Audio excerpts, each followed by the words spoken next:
Morning, friends. Another day, another walk, another day, pink shirt. It's just after 9 a.m. my time.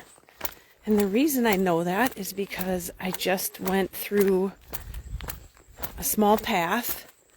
And while I was on that path, the chimes from a nearby village church went off and counted 9 dings, and it was beautiful.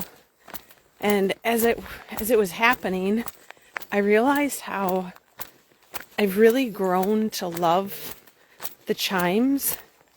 Maybe not the ones that go all night long, but during the day, as I'm moving through so many small villages, if I catch it at the right time and I get to hear the chimes, it feels like it's this gentle reminder that I'm on the Camino.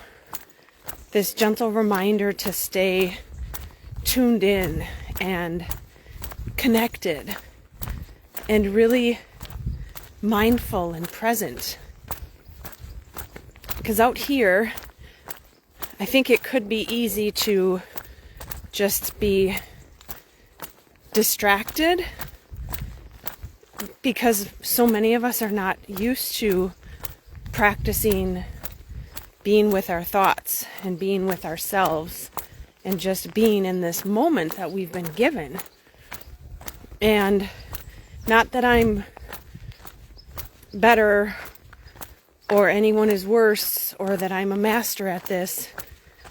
As a practicer and a teacher of sorts of meditation and mindfulness, I have practiced quite a bit to be present with myself, my thoughts, my experiences,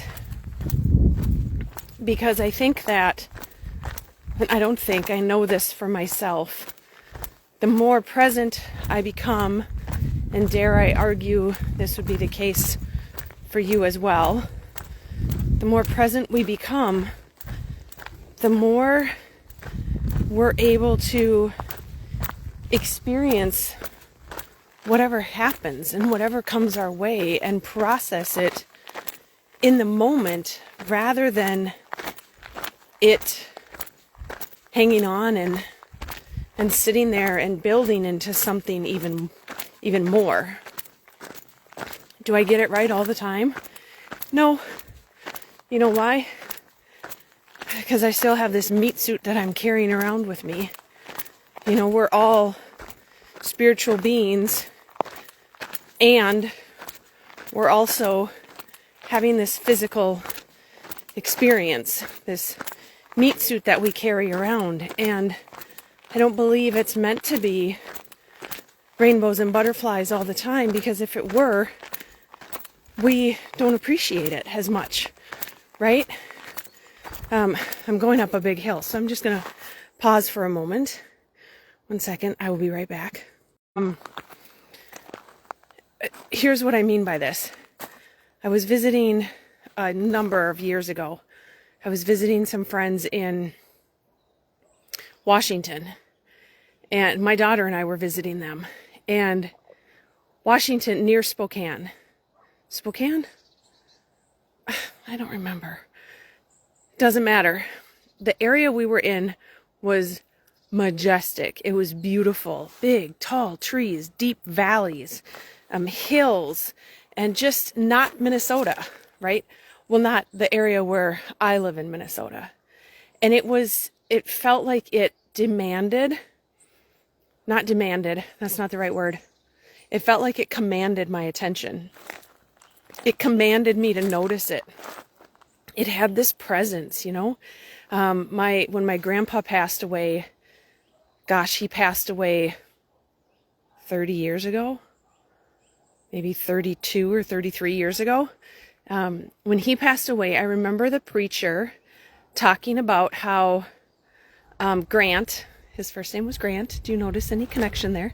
How Grant would always sit in the front row, and they were going to miss that about him because he never asked for people to notice him, but his presence commanded that they did. And I feel that way about this trip that I was on, that I was sharing when we were in Washington. How it wasn't demanded isn't the right word. And my grandpa didn't demand it. Well, I mean, in some ways, but that's a different story. It wasn't about demanding the attention, right? It's about commanding your presence. And the people that we were visiting, they were gobsmacked at us noticing their nature and how beautiful it was. And they had commented on how for them it had just become old hat, right? And how they loved having us there because it was fresh perspective, fresh eyes, fresh way to see things that they hadn't seen in their own backyard, right? And I think that's important to lean into some of that presence. And the bells, as I'm walking, they do that. They help me kind of bring me back, even if I'm not so far off. You know, they kind of bring me back to center. And we always have access to that all the time. I think it's just a matter of whether or not we're tuning into it, right? It's like a radio and the frequency waves, right? Like, what are you listening to? Are you listening to something intentional? Are you turning your dial to something intentional? Or are you just turning the radio on and letting it play whatever it's playing, right? And so we get to choose where our dial is tuned. We get to choose how we're, ever so slightly, if you're old enough like me to remember when you had to move through the static a little bit and then you would get it just right on the station you wanted to play, right? I think that's so similar to us and our lives and how we just turn it ever so slightly and then we land on the spot. And sometimes that outside awareness, those chimes in this case, in this example, help kind of dial it in and drops in the moment right now. And sometimes it's just a matter of us like leaning into what lands our energy into that space and what does that look like. And maybe it's different for different days. One of the things I have recommended to my clients in the past, and maybe you want to do something like this, is make a list of 10 things that help you lean back into your alignment, that help you lean back into feeling really connected, feeling really energetically aligned, so that you can lean into then a grander, bigger, and I don't mean bigger like more money, bigger house, though that can be the case. I mean bigger, expansive, more connected, more open energy.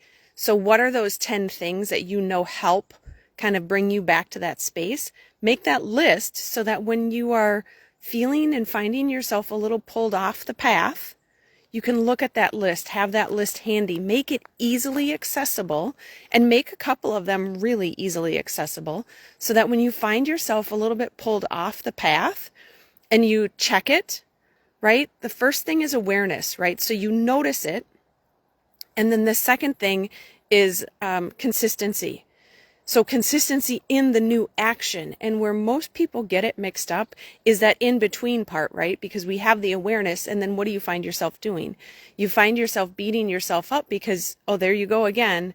You did it wrong again. You did this again. You should know better by now.